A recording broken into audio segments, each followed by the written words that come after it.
अस्सलाम वालेकुम राना साहब।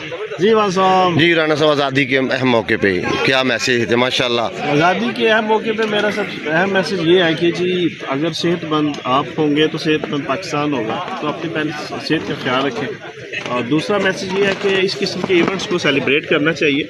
ये आपकी ज़िंदा कौम की निशानी होती है, क्योंकि जिस कुर्बानियों से ये मुल्क हासिल हुआ, तो इसकी कदर करना यही है कि मोहब्बत की जाए वतन से और इसको भरपूर तरीके से सेलिब्रेट किया जाए। और ख़ास तौर पे हम जैसी एज के लोगों को या बड़ी एज के लोगों के लिए ये इसलिए भी ये नेमत है कि इट इन्वॉल्व्स नॉस्टैल्जिया कैसी है कि आप बचपन से ये सेलिब्रेट करते आए हैं, मिली पुराने होते थे, हमारे खून में ये शामिल हो गया। शामिल है।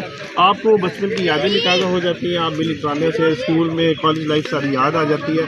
तो मेरे ख्याल में इस दिन के मौके पे भी उसी तरह इसको सेलिब्रेट करना चाहिए जिस तरह बचपन में करते होते थे। बच्चों की तरबियत दें, कपड़े पहनाएं, लेके आएँ, मिली रकमें सुने जाएँ और इसी तरह इंजॉय करें और मोहब्बत का इजहार करें अपने वतन के। अच्छा राना साहब, आज जो 78 हमारा यौम आज़ादी है और मुल्क जिस नैज पे है, माशाल्लाह पूरी दुनिया से एग्रीमेंट हो रहे हैं, तो हमारी फ़ौज ने भी इंडिया को नाको चने चनाए, और आज का मौसम, इन चंद चीज़ों के बारे में थोड़ा सा अजहार ख्याल ज़रूर करें, क्योंकि आप बहरान रहमत है और ये बहरान रहमत इट शोज़ कि अल्लाह ताला की ख़ास ब्लेसिंग है इस साल आपके ऊपर ख़ास तौर पे, जिसमें आपने बहुत सारी कामयाबियाँ समेटी हैं।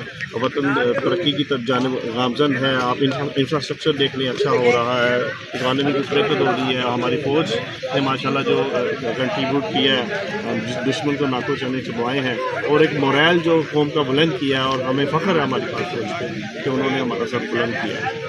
बहुत शुक्रिया। हमें आज अमेरिका हमें एक्नॉलेज कर रहा है, और वो अमेरिका जो कभी मतलब हमें किसी के खाते में नहीं लिखता था मुशर्रफ दौर के बाद, आज हम एक उनके बड़े करीब अलाइज बन गए हैं। वो हमारी बात को रिकॉर्ड किया जाता है, दुनिया में माना जाता है, कदर की निगाह से अब देखा जा रहा है। ये बहुत बड़ी अचीवमेंट है। अच्छा राना साहब, अब क्या समझते हैं कि हमें कौन सी टिप्स पे अमल करना चाहिए? हमारा यूथ जो है एक पैटर्न पे जा रहा है, जिस तरह तरक्की कर उस पे मज़ीद हुकूमत भी शामिल होए और जल्दी से मुल्क तरक्की करे।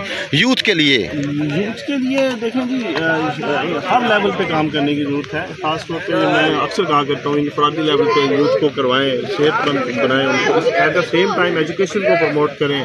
और ये जो बैड हैबिट्स हैं, जिस तरह पर आप अक्सर जिक्र किया करते हैं, रात के सोने लेट जागने वाली ईटिंग हैबिट्स हैं, यूथ अगर नौजवान है जी, आपका साथ साथ 60% यूथ है आपकी, अगर वो बेहतर है तो इंशाल्लाह तरक्की करने से कोई नहीं रोक सकता। अच्छा राना साहब, ये मुनशियात का भी एक बड़ा ट्रेंड चल रहा है, उसके बारे में ज़रा बताएं। सेम यही मैं बात कर रहा हूँ कि जब यूथ एक हम कभी हुआ ही नहीं था कि हमारी सोसाइटी डिप्रेशन की तरफ गई है। ये कभी गोरों के बारे में हम सुना करते थे, लेकिन आज हमारा अलमिया ये है कि हमारी सोसाइटी में भी ये चीज़ें आ रही हैं। तो यूनिवर्सिटी गोइंग और कॉलेज गोइंग बच्चे इस तरफ जा रहे हैं, वो सिर्फ ये डिप्रेशन की एक वजह है।